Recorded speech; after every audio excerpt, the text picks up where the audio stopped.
Hey there, it's Carrie Kenner, and welcome to my weekly vlog.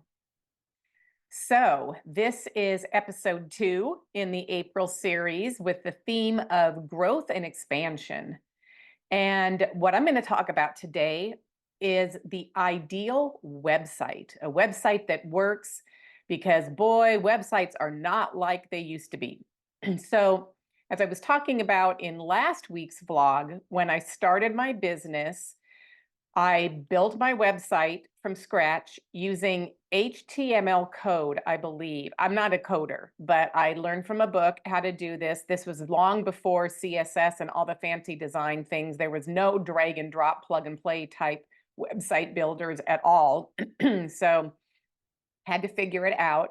It was very rudimentary, but it actually served me really well for many years. It grew and grew and grew until it was so outdated, it was laughable. And then I hired a website designer and got a really beautiful website built, and that lasted me for a while. And now I'm on to like my sixth website, I think. But what I want to talk about is how websites have changed. Even our concept of them has changed, but also the functionality of them and what their intentions are has really changed. In 2001, when I started my business, there were about 300 million websites worldwide, and about 10% of the world's population accessed the internet. Today, there are over 1.1 billion websites. Only about 200 million of them are active, but 70% of the world's population has access and uses the internet. Okay, that alone has really shaped how websites function. So, I would like to tell you about the anatomy of a really good website by today's standards. But I also want to remind you that if you're watching this 5 years from now, it will likely have changed drastically. I remember when I first made my website and it was page, page, page, page, page, and you didn't have a lot on each page. And we were instructed that if your web pages were too long, people wouldn't read them. And then for a while, then it was like, no, no, make them really long. And then you'd have all these long pages and fewer of them. And the advice has gone back and forth, pretty much like styles do, and it'll come back again. Right now, there are so many combinations that people can choose from. You can have a long form homepage. You can have a homepage that's really just like an entry point. You could have numerous pages. You could have just one page. You could have long form sales pages. You could have landing pages. There's just so many different options of what people do with their website pages. But I'm going to walk you through an ideal long form homepage because it's the one that I recommend that when a business is starting, this is what they use. They might have an additional about page. They might have an additional services or products page. But if not, they can get away with having this one page because it's going to have all the important things that a potential client is going to need. Okay, so what I want you to think about, and I'm talking about websites for businesses, okay? As a business owner, you've probably heard your website works for you even while you're sleeping, and that is true. It's the first thing that I recommend that people who are going into business create. It's the most important thing, more important than social media, than an email account, because you have to have a place where people who want to window shop can go while you're asleep and check out you and what you do. Okay. You want it to be this hub where people can go. And then from that hub, they can go out in a couple of different directions as well. Okay. So we're going to start from the top. Imagine you've just clicked on a link and you're opening a website. And the first thing you will expect to see usually is a logo, maybe a list of tabs across the top, and some kind of header. You have less than 3 seconds to attract the reader with your header. If they're not attracted by what it says, they're going to move on. If they are attracted, they're going to move down and start getting more information.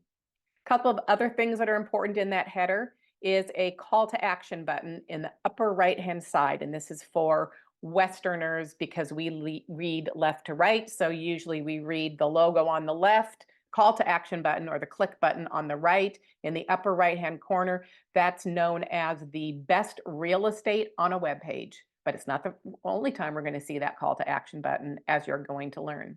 Okay, the header, two things are crucial on a header. One, it has to either name the problem that your ideal client is experiencing or their aspirational identity, who they want to become that your service or product will help them achieve. If they don't see themselves, if they don't know you are talking to them, why are they going to stick around? So if your header starts talking about something too clever, or that you inherited this business from your grandfather, or something not related to them, why are they going to stick around? So you have to instantly use their words to say, hey, do you have this problem? Or hey, do you want to be this? Then they're like, oh, yeah, that's me. And then the second thing is how you solve that problem or how you help them become that thing. So I help businesses write great copy. I help businesses know how to launch a course. I help you to become the best parent possible. You know, whatever the thing is, you tell them what you do that's going to solve that thing that got their attention, then they're going to keep reading. Okay, so that's the header. Now they're going to start scrolling down. The next thing we want them to see is you showing that you understand them. And you're going to do it by talking about them, not talking about you. And this is the biggest mistake that I see business owners make is they're talking about themselves, their products, their business, their services, all these things. And no one knows if you're talking to them. No one knows if you're the right person who provides those services for them. So you want to keep talking about them and their problem.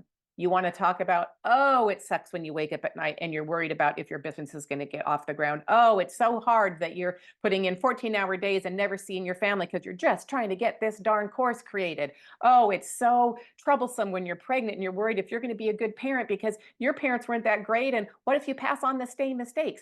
Whatever the thing is that you know your ideal client struggles with, you want to talk about it. You want to let them know that you get them and that they're not going to have to convince you of the kinds of help that they need. They know, oh, this person gets me and has something I need already. We don't want them to use a lot of extra brain calories to figure out if you're the right person, if you offer the right services, if you get what they need. We want you to show them really quickly with your website language. Okay, so now that you have talked about the problems that they have that you understand, you also want to talk about the kind of transformation that you're going to help them make. So, you know, if you're worried about not being the greatest parent possible, what you need is somebody who's been helping parents be the greatest version of themselves for decades. Okay, so there I'm letting people know a little bit about what I do. Or I'm letting people also know that they get to be the best version of themselves. That's their aspirational identity. Here's what they can look forward to. I might want to tell business owners that you don't have to worry about whether your copy sings because you found someone who can find your voice and sing it for you. Okay, these are the ways that people's lives will look different after they work with you. Then you introduce yourself and your solution. I always like to start with empathy to say no business owner should have to learn to be a copywriter while they're also trying to find their first clients. No parent should have to worry about whether they're going to be judged when they're really just trying to get it right. No whatever should ever have to. That's the kind of message that the empathy statement might look like. And then you want to start to show your expertise. Show all the things that you know, how long you've done this, how many families or businesses you've helped, because you're building your authority. Because this is the area where you're introducing yourself, you're getting them to like you, you're getting them to know you, you're getting them to trust you, because that's how you're going to turn them into somebody who wants to work with you. Now that you've introduced yourself, you want to go into the services and products that you offer. Now, you are not going to list all of them. You want to keep this really high level. So you might say, if you're a business consultant, that you offer business coaching, marketing consulting, and copywriting. That's me. That's what I do. You want to show them the main service areas or product categories that you offer. And if you have service pages, then they click to link to those things, or you're going to show them your top packages and leave it at that. A few bullet point descriptions of your packages if you offer them, and then let them keep on going. You don't want to confuse them with options at this point. If you confuse, you lose. So you don't want people getting confused and leaving your site. Then you want to instruct people really simply how they can start working with you. So it might be schedule a call, or take my entry level course, or sign up for the group program, something that's really easy that they start with. Then let them know maybe if they have to make a decision, or choose a package, or do the homework. And then the last thing is start to experience the transformation that you're looking for. Okay, 3, maximum 4 steps that show them at a super high level how they're going to work with you, how they start, and then what it looks like to finish. At this point, hopefully people are really excited, but they're not sure if they want to click that button to do the thing you want them to do. Oh, which reminds me, I wanted to say more about those buttons.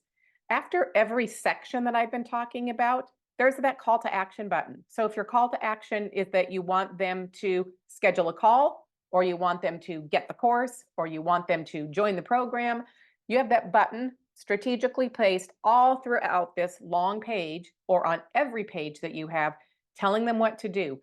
For the most part, the button should be a different color from anything else on your website, so it totally stands out, and it should have the same words every time. Okay, so there's no confusion about, oh, do they want me to call? Do they want me to read more? Do they want me to, take this course? What do they want me to do? Don't confuse, you lose. Okay, the other thing though, now that we've walked them through the steps to how to work with you and how their great life is going to end up, now you want to give them some social proof, testimonials. You want to show what other people who have worked with you have said.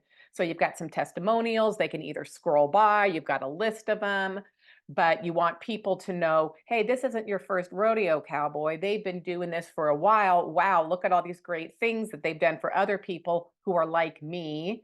Okay, so this is helping them to trust you even more, so that if they were hesitant about clicking on that button, now they're more likely to.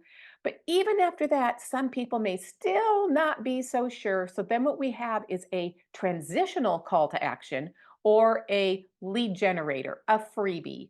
This is a thing that, okay, if you're not quite ready to click the button, get my free thing and see a little bit more about what it's like to work for me, what you can learn from me, what my style is like. So that could be a free video training, a PDF checklist, top 10 guide. It could be a free webinar. I don't really encourage you to have people sign up for your newsletter or your email, because that doesn't seem like they're getting anything. It seems like you're going to get them. But anything that shows what you know and kind of gives them a little bit more taste of what your style is like and working with you might be like, give them that, because they might need a little bit more. We call this a second date. Okay, if they're landing on your website, that's the first date. Do they want a second date with you? What you want to do is take them all the way to the commitment phase, where they're handing over their credit card number and buying something from you, but it may take a couple of dates to do that. And then finally, you have the junk drawer. That's the stuff at the bottom where you've got your social media links, you've got the contact me link, you've got your address or phone number if you need to have that, your email link. It's just kind of where you put all the stuff. You might also have any your legal statements and disclaimers that you need to have. But we put that at the bottom, and that kind of stays at the bottom of every page. So if they need to find you. Okay, now then there's your About Me page. There's that section where you were starting to introduce yourself. You can link that to a longer page that tells a little bit more of your history. Now, humans like stories. If your website is telling a story or leading them through a story, they're going to stick around a lot longer. So that first page that I just outlined for you should actually be telling the story of their transformation, what it will look like in their life if they worked with you. So they're starting at this place of having all these problems, not sleeping at night, But then along comes you who has this information. They see some hope. They have this glimmer of what their life might look like in the future. They find out that you know all these things and you have all these products that could help them. They sign up for something. Here's what their life looks like. You could even remind them, you don't want to keep waking up at night. You don't want to feel like a sucky parent. Come on now, take this course. So you have a little bit of, at the end, you might wrap up the story with, don't forget this lesson that many parents have learned and not taken my course and then felt really crappy. You want to encourage them through a story of their transformation of what their lives could be like. You do the same with your About Me page, only this time the story is about you. Here is the place where you toot your own horn and you talk about all the things you've done. You could share a story from your childhood that's relevant to the work you're doing now. People love that stuff. You want them to see that you're not a flash in the pan, that you've been gestating this work for a long time, even if you're new at this particular field or in this industry. You want to show people a bit about who you are. This is, again, going to build that trust factor. So, sharing a little bit about yourself, maybe a few pictures, a list of trainings or certifications or accomplishments or things you love to do. Like, let people in a little bit so that they get a sense of who they're working with. Because ideally, what you want is to say, this person looks really cool. Because if they think you're cool, you're probably going to really enjoy working with them. And that's win-win for everyone. Okay, and then the last thing I want to talk about is service or product pages. So if you're selling a whole bunch of things, you likely have an e-commerce site. And that's a site which is, if you've ever gone shopping online and you click things and they go into a basket and then you check out, that's an e-commerce site. And that's a little bit beyond the scope of this quick little vlog, but you will have in an e-commerce site categories and lots of products and how people can find things, and your whole array of services or products are sliced and diced in many different ways. So if you were selling shoes, there'd be men's shoes and women's shoes and kids' shoes. There'd be boys' shoes and girls' shoes. There'd be sneakers and fancy shoes. There'd be dress-up shoes and, all the sandals, all the different kinds of things categorized, and then all the individual products within that. Again, you want it to be organized so people can find things, so people don't get confused and leave. But chances are that's not the kind of folks who are watching this blog, and you have a business that maybe has a few categories of services. Like maybe you are a healing professional and you offer in-person one-on-one sessions, you offer group programs, and you offer occasional coaching, something like that. Okay, so you've got maybe 3 categories. You could put it all on one page. You could have different page for each category. It's going to depend a little bit on SEO, which is the last thing I'm going to talk about in a moment. Or you could have just one page because you do one main thing. And I'm going to show you what my website looks like, which is just one long form, the 3 packages that I sell that are related to each other. And that brings me to the next really important thing, is that you want the key features of your services or products to be listed on your services page. You want to talk about the benefits to people. What are they going to get? Why is their life or thing going to be better when they get this service or package or product from you? And you want to include the price. Don't not include the price. Not including the price sucks. Can you imagine going into any store and not having the price on things? There are stores that have that. They're for really rich people. So unless you're working with really rich people who don't have to ask how much you charge, put your prices on your website. And here's why. If you're in a service business and how people do work with you is to schedule a call to talk with you, you don't want to get them to schedule a call if they can't afford you. You want them to know that ahead of time. If you have sliding scales and discounts and scholarships and things like that, put your price on the website and that information so they know, here's a price I may not be able to afford, but there's options for me, okay? So this is one of the most important things, I think, because I know for myself, if I'm shopping for something online and the price isn't there, I am not calling that business. I was getting a load of gravel last summer, and a lot of places, they said, call for pricing. No, show me your pricing. And if your pricing changes, update your website. That's the least you could do if you want me to give you hundreds of dollars for a pile of rocks. So the people who had their prices posted, they're the ones who got my business. Now, it might be different for you, but I highly encourage you, and most people in this kind of small business, service-oriented space agree that you should have your prices on your website to screen out the clients who don't want to pay for you or can't pay for you, or let them know they have options. But what you don't need to do is go on and on and on and on about your services. That's the point of the call you want to schedule with them. You want them to have enough information to be able to buy right now, or enough information to be intrigued and think that you might be the right person for them. Okay, so we've covered all the main pages, all the best things to include on a long form homepage. The last thing I want you to know about is SEO, and that stands for Search Engine Optimization. Basically, when you open up your web browser and you type something in that you're looking for, SEO starts working to find the websites that match what you're searching for. Now, SEO is tricky, not as tricky as social media algorithms, but it has its own set of algorithms. And just because you have a website that is great with wonderful SEO doesn't mean you're going to pop up at the top of the list. Again, lots of algorithms, but things like how long has your website been there? How dynamic is it? How often is it updated? How many links does it have? How many other websites link to your links? How many pictures and videos and things do you have? How many people have clicked and visited your website, and how long did they stay on it? All these things factor into your ranking when search is happen for your website that has these SEO keywords in it. You likely will need to hire an SEO specialist to help you with that part of your website. Most of us do. You could also learn SEO, but again, it's changing. So, one of those things that's kind of good to leave to the professionals because they keep up on all the changing algorithms. They know how to do the data analysis to find out the best keywords that your business could use to attract your ideal clients and things like that. Okay, so now that we've gone through this history of websites and how websites are constantly evolving and changing, and my take on the ideal website that you can create, if you have any questions, please give me a call because I love talking about websites, clearly. But also, one of the favorite things I do within my business is write copy for websites.